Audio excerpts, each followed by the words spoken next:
A continuación presentamos la lectura sin comentarios del libro titulado Nabucodonosor, una profecía nunca antes mencionada, una obra reveladora en relación a la inmensa estatua que el rey de Babilonia mandara edificar en su honor y a su futura reaparición después de casi 2600 años desde que fuera edificada.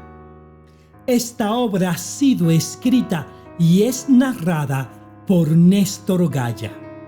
Si desea conseguir una copia de este libro, visite nuestra página web www.lavozdeorion.org. Capítulo 10. Jesucristo contra Roma.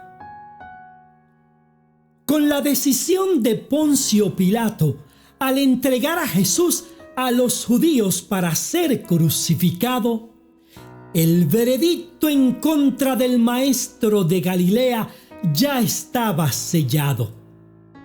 La multitud demandaba su crucifixión porque Jesús decía de sí mismo que era Hijo de Dios.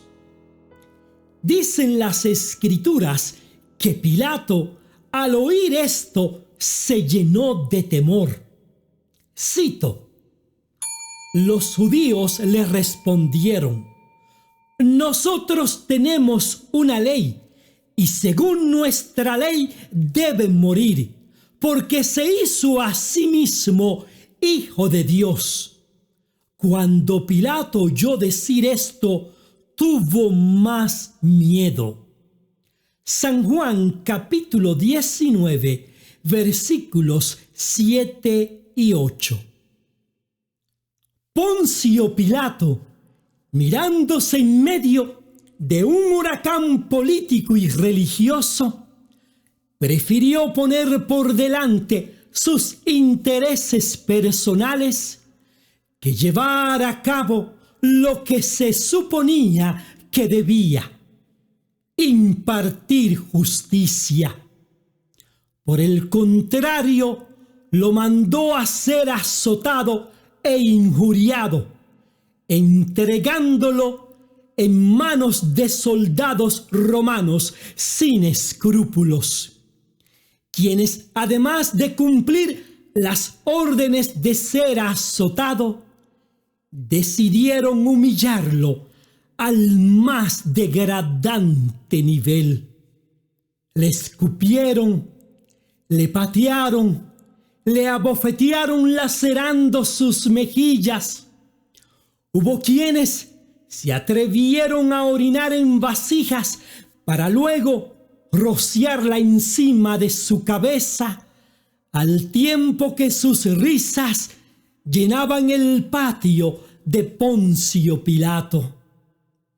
La sangre manchaba el piso al tiempo que lo arrastraban, y los golpes dejaban mayugado su cuerpo agotado.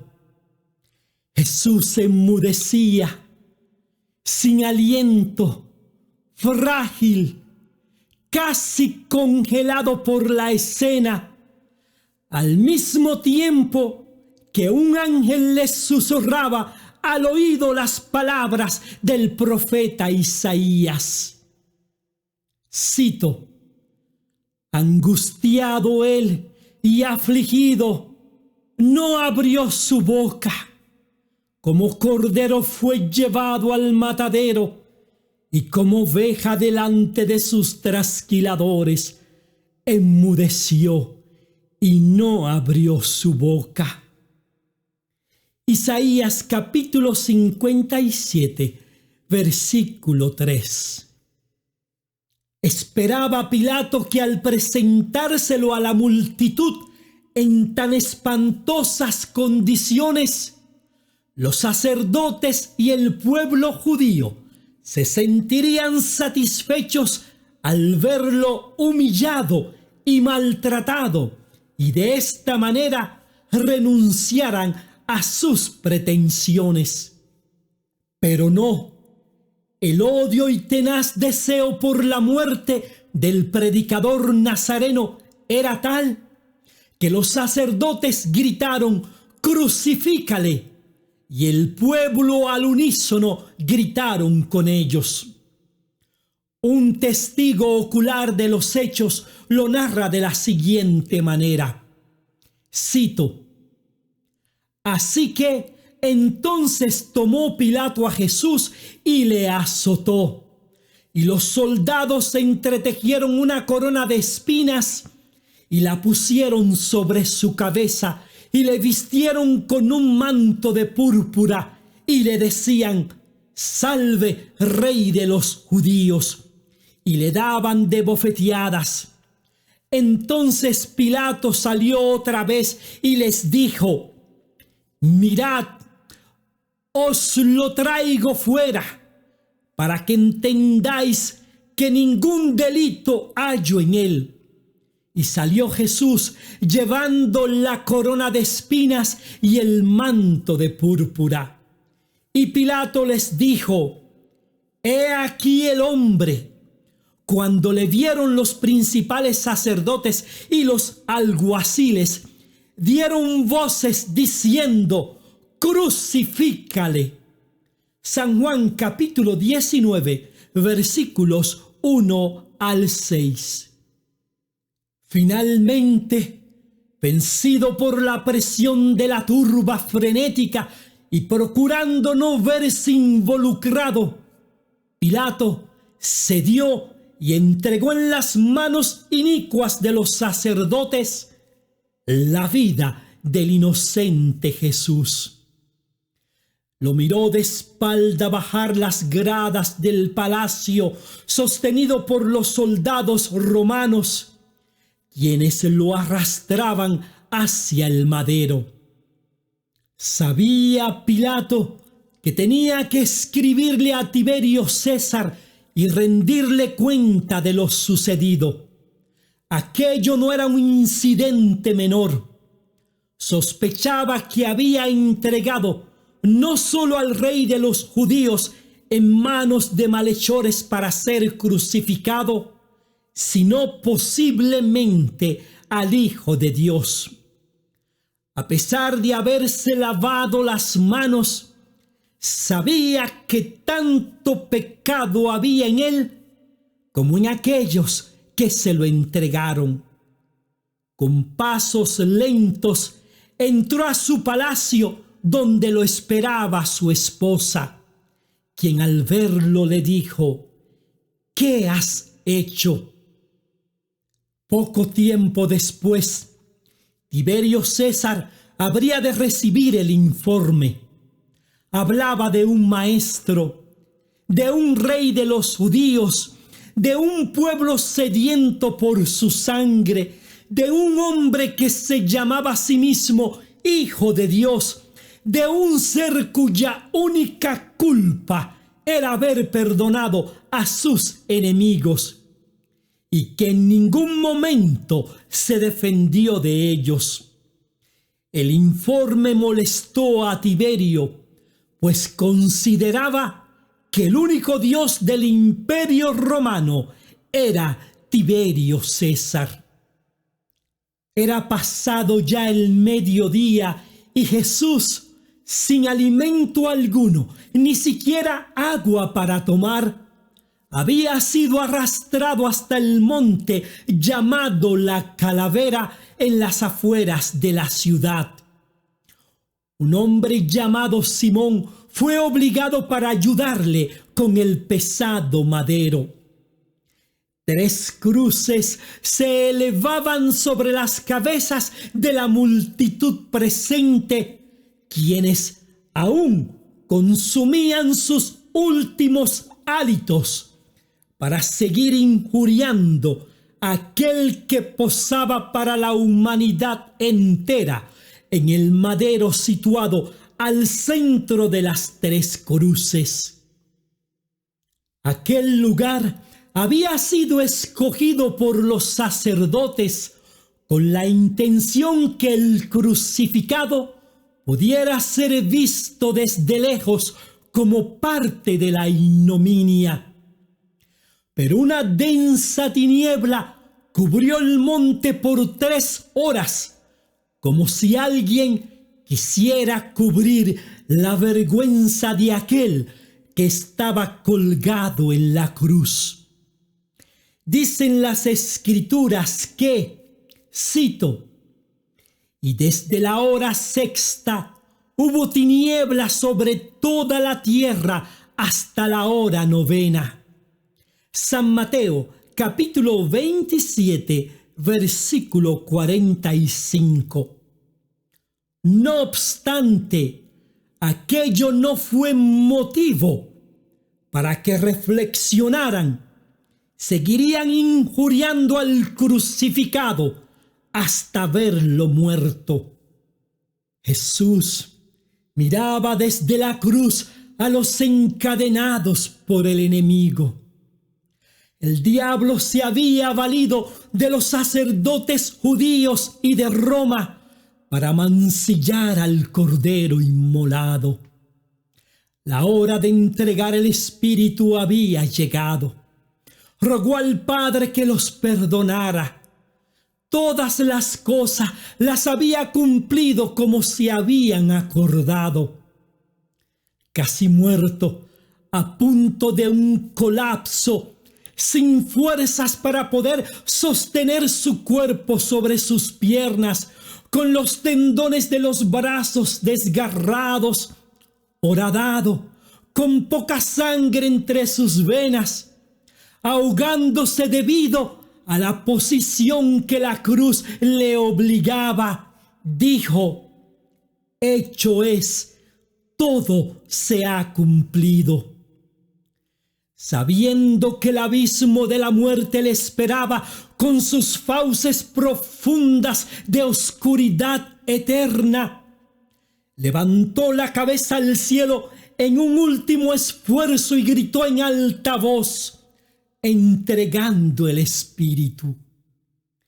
Dice uno de los libros de los Evangelios que, cito, «Entonces Jesús, clamando a gran voz, dijo: Padre, en tus manos encomiendo mi espíritu». Y habiendo dicho esto, expiró. San Lucas capítulo 23, versículo 46. Aquel grito de agonía despertó la furia de la naturaleza, fiel testigo de los hechos. La tierra temblaba, un viento parecía querer derribar las cruces, las piedras descendían de los montes, movidas por el fuerte temblor. Hombres, mujeres y niños angustiados corrían desesperados por todas partes. La muchedumbre que había venido al monte Calvario para presenciar la crucifixión salieron despavoridos, dándose golpes en el pecho, llenos de pavor. Su pecado los llenó de temor. Hasta los sacerdotes, fariseos y escribas de la ley, quienes habiendo venido para registrar el acontecimiento, abandonaron el lugar como si un verdugo corriera detrás de ellos. Finalmente cesaron los truenos, el viento se calmó y las tinieblas se fueron desvaneciendo lentamente hasta que los cuerpos alzados en las cruces fueron bajados. Unos que otros, pasmados por el espanto, congelados sin poder moverse, quedaron en el lugar junto a los soldados romanos. Un centurión romano, al ver lo sucedido, dijo, cito, «Verdaderamente este hombre era Hijo de Dios. San Marcos capítulo 15, versículo 39. El manuscrito bíblico narra que finalmente el cuerpo de Jesús fue reclamado y enterrado en una tumba cercana al lugar de los hechos. Más tarde, los historiadores narrarían en sus escritos el terremoto de aquel día. Y aunque toda Jerusalén y gran parte de Roma sabían de los hechos de aquel viernes antes de las Pascuas de los judíos, trataron de desasociar un evento del otro. De hecho, algunos recibieron dinero por parte de los sacerdotes judíos, siendo sobornados para que no hablasen de la ocasión y de la resurrección del Cristo crucificado. Jesús se había dejado colgar en una cruz para, a través de su muerte y sacrificio, traer vida a la humanidad condenada a muerte eterna. Un puente se había construido con su muerte entre Dios y el hombre, que ni el imperio romano ni hombre alguno podrían derribar. Aquello había sido una victoria por las huestes celestiales contra el imperio del mal. El diablo había sido derribado de su trono y condenado a muerte eterna, con todos sus generales demoníacos y ángeles caídos. Satanás miraba desde lejos el Gólgota solitario, vencido y atemorizado. Hizo sus cálculos: 3 días y al tercer día sería resucitado. Todo se había cumplido conforme a las profecías. 3000 años, se dio cuenta, tenía por delante, 2000 para continuar con su imperio de terror y muerte, y 1000 años más para meditar en todas las atrocidades cometidas y luego ser ejecutado y eliminado por la eternidad. Por otra parte, Tiberio César llegó a gobernar el imperio romano hasta el año 37 después de Cristo, cuando murió aparentemente envenenado, al parecer por su nieto y único heredero al trono, Calígula, a quien había adoptado como hijo.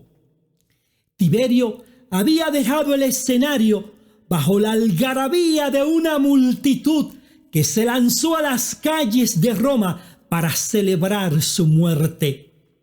Terminó su período siendo odiado por un pueblo que ya estaba cansado de sus monstruosidades. Se consideraba una deidad viviente. Quería que al momento de su muerte le ovacionaran, porque seguro estaba que al cruzar la cortina de la muerte, un paraíso de emperadores romanos le estaría esperando para celebrar su llegada. Al igual que otros tantos gobernantes romanos, se iba engañándose a sí mismo sin darse cuenta que la historia se estaba escribiendo en los pergaminos de la tierra, pero más fidedignamente en los libros de los cielos.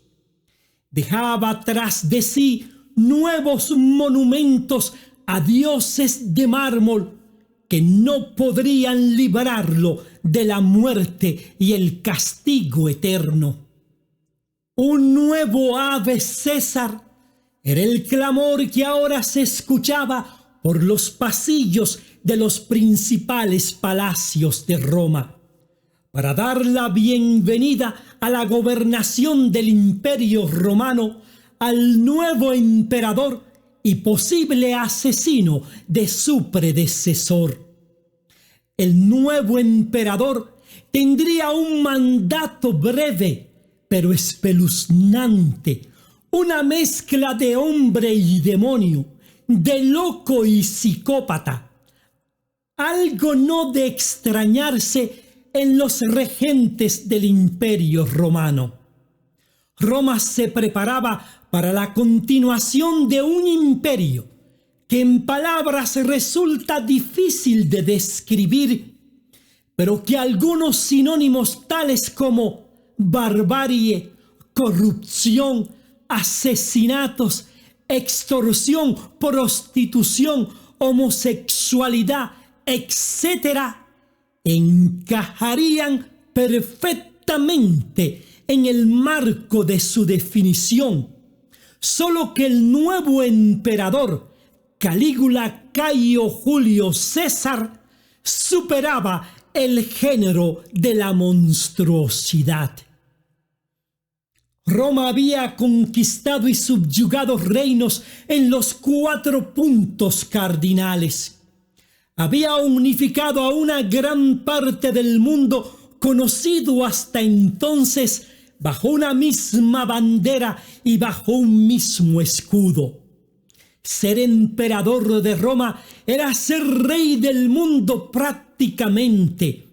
Gobernaban con el filo de la espada y no se daban la oportunidad de mostrar debilidad ante ninguna nación y mucho menos piedad. El profeta Daniel le había dicho al rey Nabucodonosor, cito: «Y el 4º reino será fuerte como hierro, y como el hierro desmenuza y rompe todas las cosas, desmenuzará y quebrantará todo». Daniel capítulo 2, versículo 40.